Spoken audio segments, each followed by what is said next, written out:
the topic, which is an easy topic before lunch, is how to overcome microbial resistance. It's one of those massive systemic problems that I think is quintessentially the pharma biotech industry. It involves physicians, it involves drugs, it involves devices, it involves governments, it involves payers. It's a really big one. And delighted that we have a panel here today that covers a range of those perspectives. And we'd like to get a really good discussion going about the topic of overcoming microbial resistance. It's a difficult one, but I think in a way, if we can get some insight into how the industry and the ecosystem, if you like, is tackling that one, I think we can get some very good insights into how the industry tackles even bigger topics. So what I'm going to do is briefly ask each of our esteemed panel to say a few words about themselves. Just myself, Novasecta is my company. It's a management consulting company, strategy consulting for pharma biotech. We're based in London, but proudly European. 80–90% of our business is outside of the UK, and we do consider ourselves part of Europe, unlike what you might have heard in the news. So I'm going to go start at this end. Achim, do you want to say a few words? Thank you. Yes, thanks a lot for having me here. I'm the Chief Commercial Officer of Curetis. We are a molecular diagnostics company. We develop solutions for broad and comprehensive infectious disease testing that can be applied close to the patient, near patient testing, point of care testing. We believe that diagnostics can and should be a driver in the fight against antimicrobial resistance. And that's why I'm happy to be here. Thank you. Hello, thank you for the invitation. My name is Derry Mercer. I'm the principal scientist at NovaBiotics, a clinical stage research and development company developing novel antimicrobials, both antifungals and antibacterials, to treat rare, difficult to treat infectious diseases. Hi, I'm Franck Lescure. I'm partner at Auriga Partners, which is a French venture fund based in Paris. Okay, thanks, guys. I think the first topic we'd like to discuss is a little bit of history and trends in terms of the innovation that's gone on in antimicrobial resistance. It's been a problem for quite some time, and we just want to set some context on what the history is and what that tells us about the future. So perhaps, Achim, you may want to start just with a few comments about what you've seen going on in antimicrobials. Well, as you know, being on the diagnostic side of things, I probably go into that, and that's actually not a very encouraging history of innovation, because basically what we're trying to do here is fight ISIS with the military intelligence that was probably available in the American Civil War. So, because frankly, most of the technologies we use still today are based on concepts by Robert Koch in the late 1870s, something like that, so late 1900s. And yes, there has been some automation around it, but it's almost like you operate an abacus with a Cougar robotic arm and call it high-performance computing, which is just not adequate. So we have means of diagnosing microbial infections, we have means of diagnosing resistance, but frankly, the results just come in too late to influence clinical decision-making, and that puts physicians in a position to vastly overuse antibiotics. It's just a reality. They have no choice, and by just applying them empirically. And I think we now see more and more technologies coming up who can speed up the diagnostic process, and there's a huge chance in there, but we are facing huge challenges in bringing that innovation into the market, be it regulatory challenges, be it reimbursement challenges, and so on. And I think there's lots to be done. It's not fundamentally anymore a technology problem, it's a translational problem mostly. Derry, if you'd like to add a few comments from the drug point of view, and in terms of the innovation, how radical, how disruptive that you're seeing coming up. I think the traditional approach of large pharma companies is largely drying up. There's only so much scope for inventing yet another beta-lactam, modifying another drug, another aminoglycoside. I think people have to take a fresh approach, look for new targets and also new compounds in order to treat the disease, and consider resistance as a problem from the outset, and how to possibly allay that resistance problem as you develop the drug and take it further onto market. So I think people need to look at how to develop these drugs in a sort of a leaner, meaner, faster process. And just because you've raised $100 million doesn't mean you have to spend it all. You can develop these drugs in a lot cheaper than some of the traditional pharmaceutical company consensus opinion ways. I think earlier on someone said about small companies can make decisions a lot faster. I think that's certainly been true at NovaBiotics. Franck, if you can just add a few points, what you're seeing coming, because usually venture folks hopefully see the stuff that's coming. Well, yeah, what's your view on that? You're talking about innovation, right, in antibiotics, meaning antibacterials. Sure. Okay. Well, we see a lot of innovation, several ways, diagnostics, new trends in diagnostics, new first-in-class in antibiotics, combos of existing strategies that allow to be more performant. And then you have plenty of other approaches that are entering, just emerging. We can talk about many of them. One of them, for example, is softwares. Softwares about the behavior of people working in the hospitals, just to check that they are following the proper path in order to prevent any hospital-borne infections, which is an issue, and probably most of it could be solved just by changing the behavior. So softwares, for example, is a way. You've got also some approaches using, I would say, old techniques, but used in the new way. And one example is phage therapy. Phage therapy has been used for years. It has been a French invention at the origin at the Pasteur Institute, then developed by the East countries and forgotten by West countries. And then now it's re-emerging with an issue which is there is no IP on phage therapy, but you can have a very interesting competitive advantage because you are addressing something which has no solution first, because it has been used for almost a century, more than a century, without facing any major secondary effects. It has some drawbacks, but you have to fulfill the GMP or regulatory constraints. And if you are able to follow that, then you can present something which is very, very efficient, and we know that. And we have invested in a company doing so. Then you have plenty of other things. One of them is prevention. And then you have to consider new ways. You probably know that we use chlorine to treat water pipelines in order to prevent any contaminations of water pipelines. Chlorine is becoming less and less efficient. It allows emergence of Legionella, for example, epidemics, which is a constraint that is imposed to, for example, industrial sites with all the things that, because you probably know that we use water to refresh the processes, industrial processes. So recently we invested in a company called Amoeba, which is using amoeba to decontaminate pipelines. And they are now facing the regulatory constraints. They are well going because they demonstrated that there is no threat for environment. It's very efficient, more efficient than chlorine, et cetera, et cetera. So you have plenty of innovations emerging. Yeah, it's great to hear that. Is there a problem, something that Philippe mentioned at the beginning session, about as soon as you get a breakthrough idea, go and talk to your patent lawyer, was the basic message. Is there a problem now with antimicrobials that a lot of the area, maybe it's phage display, some of the old technologies that Achim was talking about, that it's kind of covered off, that there isn't room for new IP? Is that a constraint in the way you're investing at the moment? Are you finding that a constraint?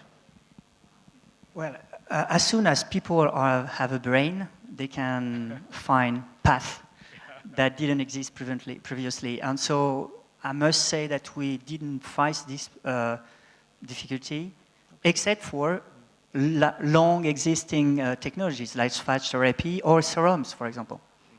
Okay, great. Because I think the other trend, if you like, has been going from radical innovation to sometimes med tech, which is seen by some investors as less risky. I don't know whether you're finding that, Achim, on your front. Yeah, I mean, this is general perception that medtech is somehow low risk, but frankly, the risk is just a different profile. From a development point of view, yes, there is less risk in there. I am also arguing whether it's purely an IP play, not necessarily. There are other hurdles you can put up as with regard to competition. The challenge in especially in the diagnostics field is rather the market development, and you have a very conservative market, and frankly in diagnostics, forget disruptive innovation. It's just not happening. I mean, you have an extremely conservative market. We call it evidence-based selling. It's very different because regulatory hurdles are not so high. That makes the development process a little cheaper. But then once you're on the market, you have to create all that evidence that is for a drug usually basically approved by the FDA. You get kind of the general go for your drug, and everybody believes this drug is safe and effective. That's not necessarily the case in diagnostics. So you have to create all that evidence in the marketplace. And also the regulatory hurdles do get higher in IVD. So we are facing a more and more drug-like situation in diagnostics, but we don't have the margins of pharmaceuticals. And that's a huge problem. So we have to create all this evidence to build the market, and in future also to get approval. We just, as Curetis, we just finished a huge US trial for our first product to the US, and that's a couple of million investment at, not the pharmaceutical margins. And that's becoming more and more a challenge for diagnostics. So I think it's just a different risk profile, and the risks come later in the market and not so much in development. Great. I don't know if you want to add anything, Derry, on the point of view of scaling this in terms of the risk profile of being attractive to investors, in terms of scaling up as a drug business. I mean, you've got stuff in clinical trials. Where are the challenges in terms of scaling that from your point of view? I think the challenges of scaling up your clinical trials, taking them from early stage clinical trials to the later stage clinical trials is almost inevitably you need a big pharma partner to do phase 3 clinical trials. They're so expensive. So I think one of the things that personally I would like to see, and I think many of my colleagues would like to see, is changes to the regulatory approval mechanisms such that it makes it more feasible to conduct clinical trials without having such massive investment. I think there's a parallel with the diagnostics field. If you had point-of-care diagnostics, rapid diagnostics, it would make recruitment to clinical trials a lot easier because you'd have the target, you'd be able to pick out the target patients much quicker, and they wouldn't have already been put on antibiotics empirically by the doctor who didn't want to do wrong, and therefore you would lose people like that. So I think it's very important to make getting drugs to the later stages of clinical trials and to the market more affordable. Another possibility for that is making, rather than the trials being based on a disease itself, an infectious disease itself, make it pathogen-based. Therefore, a single pathogen, for example, Pseudomonas aeruginosa, huge problem in cystic fibrosis lung disease, also a problem in wound infections, also a problem in hospital-acquired infections. That's 3 different indications you'd have to get regulatory approval for just one pathogen. So I think that would be a way to make life a lot easier as well.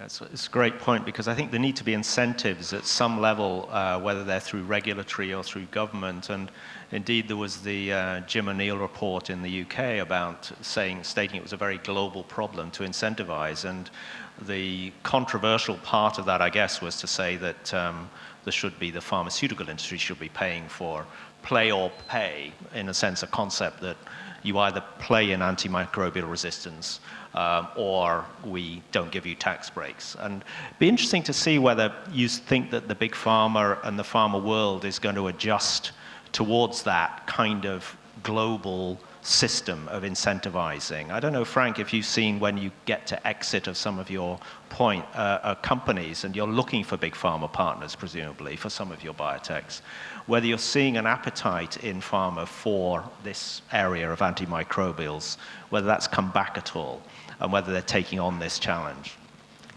Again, it's a very deep question. There is the history. If we're considering the pharma industry, basically a lot of antibiotics were existing, and each time you were developing an antibiotic, you were developing antibiotic resistance. It's a kind of natural process. If you keep going, the chemical way. But this is another discussion. But anyway, if you are creating a new antibiotic which is very efficient against resisting bacteria, then on the hospital side, the people will say, well, first, the reference that we have in terms of price is off-patent antibiotics, so they are not expensive. So why to pay so much for new molecules?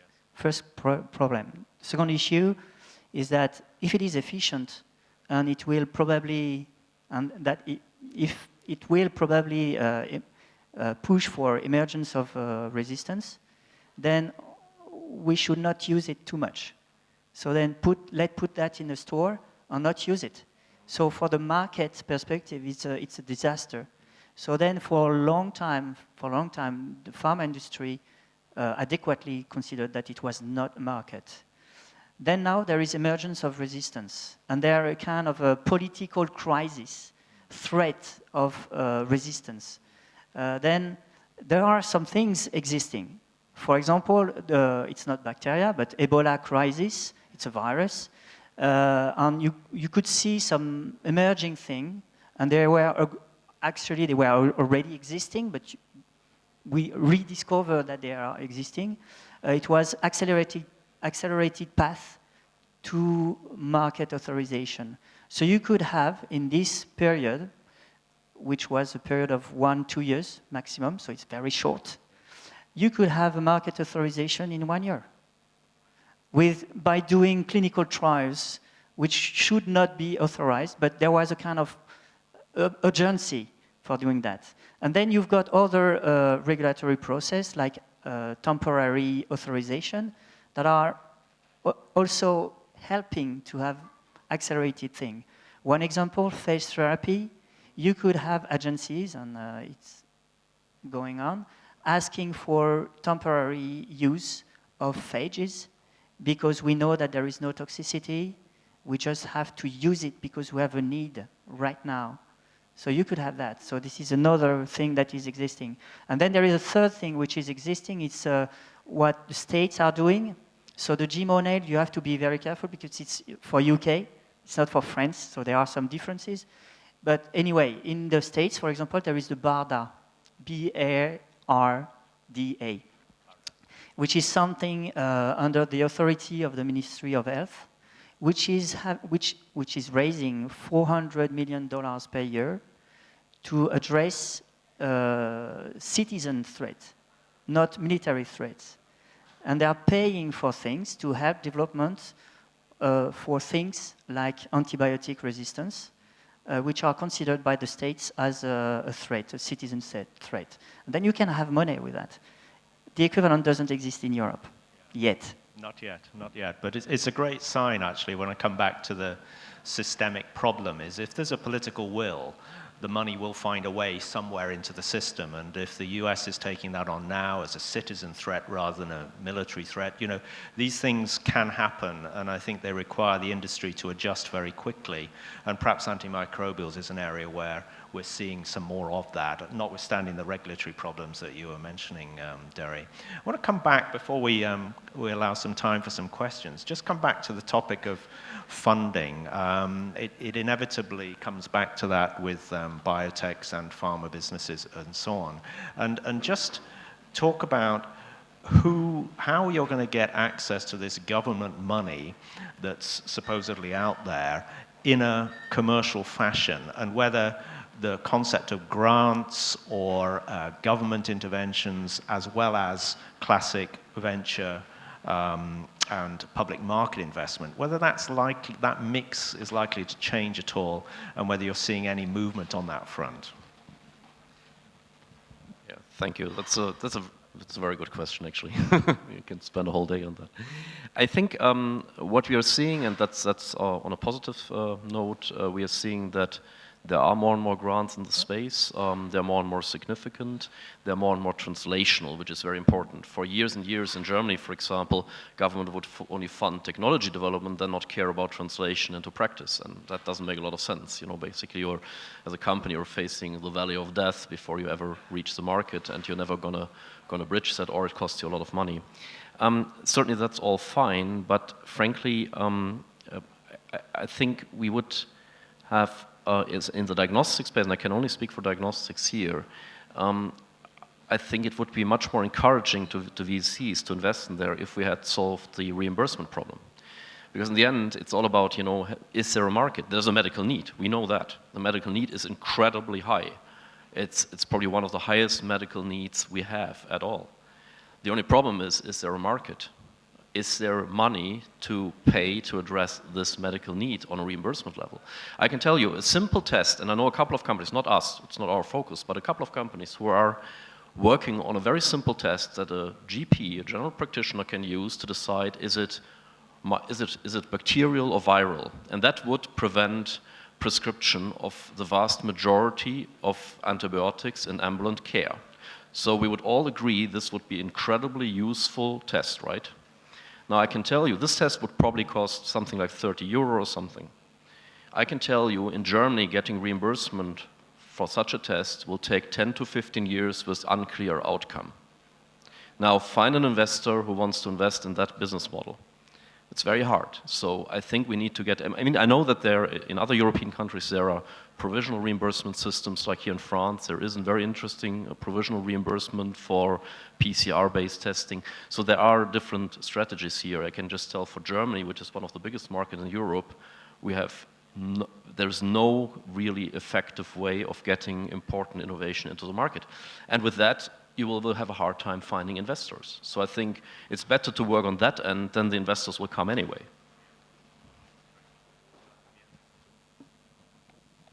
I think the problem with investment is it's not very joined up at the moment.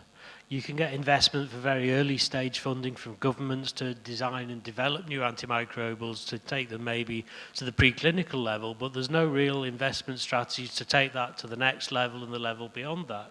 So I think there needs to be more effort on design where you can apply to, say, a single agency to get enough money to take your, to at least have the prospect of taking your product much later in the development process. That's where I see the greatest issue being.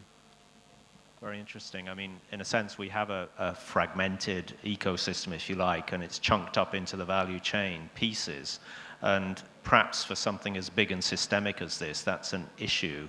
You know, we really need some integrated players that go all the way through from the very, very early stages of the ideas, right the way through to commercializing some of these things, and that might attract some more funding. It's a common problem when you're handing over from a discovery idea to a preclinical candidate, to a clinical proof of concept, to a commercializable product, to an approval, to a price approval. It gets a bit difficult, and I think that's one of the things that's going to be a challenge for us all as we face it. But there are encouraging signs, I think, in some of the regulators as we do that. I want to leave some time for folk out here to ask some questions of our panel. It could be related to the innovation, could be related to the funding, could be related to the government and regulatory incentives. You choose, or choose another topic. But as long as it's something to do with the main heading up here. Does anybody have any questions they'd like to pose to us? I'm going to pause because nobody ever does it first. Okay, thank you for good discussion. Could you, so we keep on hearing about this gap that has been in innovating new antibiotics on the market. Could you comment a bit on how the pipeline currently looks and if the environment is changing, and do you think we'll continue to see this gap in the future? Derry, do you want to pick that one up? There was a recent report by PwC on the UK. I know that there was only one company with a phase 3 product, which is pretty poor, really. There was a few in phase 2, and there was quite a lot in early stage. But I think a lot of the problems is that people have early stage products, but because of the funding gap, they stop there, and they can't take them any further forward. The best antimicrobial in the world may be sitting in someone's freezer as we speak, but they can't get enough money to take it to the next stage. Yeah, I think there was an interesting topic about, we were talking, I think, in the break about stuff that sits in people's freezers. There's a lot of old drugs that somehow didn't have a business case sitting in pharmaceutical companies' freezers, and you just need to find the money and the incentive. And I think that's back to the systemic problem we find. You know, maybe this isn't a valley of death problem.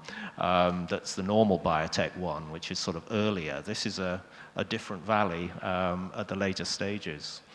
I don't know if Frank, do you have a thought on that? Yeah, there is one thing we didn't talk about, is emergence of patients' actions. We were talking about that for orphan drugs or things like that. And for anti-infectives and bacterial infections, you have been some bad experience, personal bad experience. There are more and more.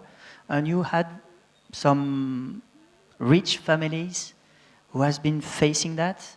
And so what we see right now is at present family offices which are particularly concerned by the infections issue, bacterial infections, not only Alzheimer's, Parkinson or whatever, or cancer, but also this is raising. We know at least two persons which were very well known in France who had some issues with that. And it's initiating a kind of emergence of funds which are family offices or business angels.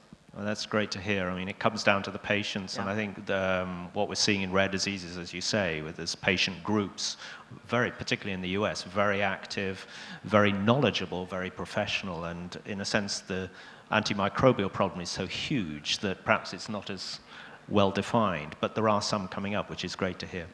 Any further questions? Yes. Thank you. One of the challenges is that if there was a new antibiotic, ideally you would like to hold it back as an emergency antibiotic, not selling it. This is of course not very attractive for investors. How do you think this issue could be solved? There's been a proposal called the cap and collar, that when the drug is developed and isn't sold widely, the company that develops the drug gets subsidized until sales reach a certain point, which is the cap. And then once the drug is used extensively and it hits a higher value point, then the drug company has to pay some of that money back. So that's one potential way around it. Yeah, it's a great challenge. And actually these innovations, I know we're talking about innovations scientifically, but there's lots of innovations like that around the pricing area and pre-commercialization, starting commercialization with conditional approvals. I think these are happening slowly and they're going country by country, but in the antimicrobial world, I hope to see a lot more of that, special ways of funding things that aren't necessarily the old-fashioned way of you get a drug approved and then you get a price and then you sell it. I think there's a question down here as well. Yeah, I wanted to ask you, with the emerging of a new resistance, there's also emerging sensitivities to old and known antibiotics. Don't you think that studying this phenomenon could lead to a better use of non-antibiotics, actually an alternative to discovering new drugs, which is kind of non-really future project, I think. Any thoughts on that, Frank? Have you seen it? I think that's a good point, and I know of at least one company who is focusing exclusively on that, trying to bring old antibiotics back to use and using them in combination with, you can call them antibiotic adjuvants, resistance breakers, the classic example being the beta-lactamase inhibitors that are co-administered with beta-lactam antibiotics. I think it's a valid approach, but I think we need more than one approach to solve this problem. Lots of approaches, to be honest. I think what will also be extremely helpful here if we start to employing more kind of big data approaches in terms of molecular epidemiology, because I think we have to get our heads around of what's happening there much at real time almost. So we really have to screen pharma for emerging mechanisms and understand, may they open up actually the way of repurposing some old drugs simply because, you know, the selective pressure goes in a different direction. We just, as a company, and we're a small company, we just invested quite a significant amount in a huge database in terms of genetic antibiotic resistance because we believe that is actually where the future content also from diagnostics comes from. You know, that we really have to get very early on and understand the new mechanism, reflect those mechanisms in diagnostics, but certainly also provide information for drug targets, probably not new drug mechanisms. So I think we have to factor that in too as a very powerful new weapon on the block to get our grip on it. Just an add-on to that question that I might fire at Franck here. You mentioned earlier on the software was coming and there's interesting things going on in there. Do you feel that the venture capital ecosystem is sort of can cope with that in the sense of, you know, you typically have life science investors, you have tech investors. Can you do both? No, actually, yes, there are several teams, different teams in software and life sciences. It's not the case at Auriga, for example. We have teams in IT and teams in life sciences. The thing is, I think both software investors and life science investors are converging towards something which is using software for life sciences. The only difference between the two parts is what people call the difference, the two kind of innovations. You know, there is a Darwinian innovation. You give your technology to the market and you see if it is surviving. If it is surviving, then it's perfect for you, you won. And this is the software model, I would say, to be gross. In biotech, in life sciences, it's determinist. We are developing innovation in order to solve that issue. And this is the only difference. So then, if you are in this path, you want to solve something, you need to have, for example, very efficient diagnostic tools. You need softwares. You need software. So you need to go to the software community and say, please, what do you have? And talk with them. In the case of behaviors, we know that softwares, RFID, all these things are very easy ways to control that. So there is no difference. There is a convergence. That brings up an interesting regulatory aspect too, because in the end, I think the kind of information we need to factor in into finding the right therapy, and that's not just true for antimicrobials, also for many other drugs, gets more and more complex and goes beyond what a doctor can easily do, you know, by eyeballing certain lab results or whatever, saying, okay, you know, this is the drug I should be using. So we need what we call decision support systems. Now, that, from a regulatory perspective, is a tremendous challenge because currently, I would say that regulatory standards would make it very, very hard for a company to come up with such a system that gives a treatment recommendation, right? I mean, if it's the doctors programming it, that's fine, but if it's a company, the challenges are huge on the regulatory side. So again, we have to figure out how to tackle that.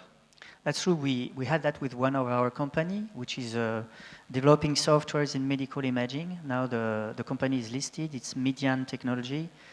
Basically, it's for imaging, so it's not in this area. But they had, in the States, they had to fulfill a 510K, like a medical device. They had to drive some clinical trials, etc., etc. And this is probably the thing that the people at the software, in the software area, doesn't know yet. We know that we have to pass through that difficult path, a heavy path, but they don't know yet. But for sure, yes, each time we use a software, it has to be a medical device, kind of. I think bridging that gap between the mindsets, I think, is one of those great challenges that we're going to see more of. Yeah. Anybody else got any questions over here? Yeah. We have an increasing understanding about the microbiome, so I'm wondering whether that understanding would lead to new innovation in both diagnostics, but also discovery and treatment regimes. We hope so. Good to go ahead. I think undoubtedly that will help because I think we'll find out that the microbiome, especially the gut microbiome, the skin microbiome, will lead to finding reservoirs of resistance. And therefore, if they can be targeted in a more sensible approach, then yes, the microbiome data is going to be invaluable, as is whole genome sequencing, which ties back to the big data issues raised earlier. Anyone else? I've got a question. Is there a path for polyclonal antibodies? like polyclonal recombinant antibodies? Polyclonal antibodies, you mean serums, basically? Well, but recombinant. There are two ways to consider the bacteria then. There is the organism that you want to kill, and there is the toxins that they are generating, and usually the toxins makes the disease. Toxin is toxic. And you can, by using polyclonal serums, you can block the toxin. So this is a way I've seen. Then you understand that you don't need the FC fragment. It is not necessary to involve the immunity in that case. Then if you want to kill the bacteria by using the polyclonal sera, I'm not sure it's the most efficient way. My question was actually more geared towards the regulatory path from this. I mean, if you, in a classical way, you have to go through the process for each individual antibody, whereas very often that's not helpful enough. What you mean the regulatory agencies may react against the serums? No, you can't. I mean, if you come with a recombinant antibody, you basically have to go with each one individually through the regulatory process. Now, if you need more than one antibody to be effective, then no. Actually, what the regulatory agencies are doing is that they are considering the process. Is it GMP? And they are only considering a kind of a soup that is qualified, and then you can use that. You don't have to specify and to qualify each of the elements of this thing that you're using. So you have two ways. You have to have the clinical process, the usual one, and then you have the manufacturing process that has to be approved by the regulatory agencies, and they are doing so. And this is very similar to what is done for cell therapy, for example, because you cannot characterize a cell like you are characterizing a molecule. Okay. I think there's a question down here. Yeah. One question. I'm reading Sinclair Lewis's Aerosmith. I don't know if you read the book. Classical American novel, 1925. It's about a doctor who's based on a Caribbean island. There's an outbreak of the plague, and he treats it with phage. And so I've been looking into phage history a little bit, like you described. And I understand that the potential is incredible. For some reason, it has receded beyond the horizon. But there are really technological challenges or science challenges to make this phage technology actually work on a broader scale. I mean, you mentioned you are financing a startup out of Pasteur. At what stage are they? And how do they go about resolving these issues? We know that the phage therapy is working, basically. So the issue is not to be able to cure a disease. The issue with the phage is that they are very specific. And because of that, you may not be able to cure an infection for one bacteria. So the issue is how to solve that. And then the solution, the present solution, there may be some others, but it's a little bit like, when you're building, for example, a gene expression test for diagnosis, you're pulling several genes and several expressions to get the most efficient thing. So the thing is now is to create cocktails. The question then is, when you go to the regulatory agencies, are you qualifying the cocktail, or are you qualifying each of the phage, because there you can characterize each of the phage, and then build in a personalized way for each patient the adequate cocktail. This is feasible. This is not very difficult to do. Usually with 3, 4, 5 phage, you can cover 99 or 95% of the infections. And what is interesting for phages is that each time you have emergence of a resistance, because it can happen, again, it's a natural process, you can find a phage which kill the resisting bacteria in the soup where the bacteria is living. It's kind of an add-on, which is natural add-on, which is existing with the resisting bacteria. So it's not infeasible, it's difficult, but as it could be difficult to develop a first-in-class antibiotic, you have to face the fact that we are used to work with chemical entities and not with kind of living entities. But the regulatory agencies right now are able to do so. And then at the end, it's the efficiency that is talking. Is it efficient or not? But the main issue is this one, is the high specificity of phages. And how far is it from the market? Careful estimation. Well, yeah, very careful. Right now, they are driving a phase 2 clinical phase on heavy burn people with the French army. And it's going well. We are waiting for the end of the clinical trial. What is interesting is that both US Army or French regulatory agencies are considering a potential use of the phage before ending the process and considering, again, temporary use of this phage therapy because, again, it has been used for more than 1 century. So it's not a new thing. It's existing. And again, the countries on the east countries in Europe were using it. In Tbilisi, in Georgia, you have the phage therapy center, and the people there are cured from bacterial infections with phage therapy. Okay, on that very positive note, I think we're out of time. We're stopping everybody having lunch, which is an important thing. So with that, I'd like to draw this panel to a close. Thank you very much to Franck, Derry, and Achim for their perspectives and for all your questions. And enjoy your lunch.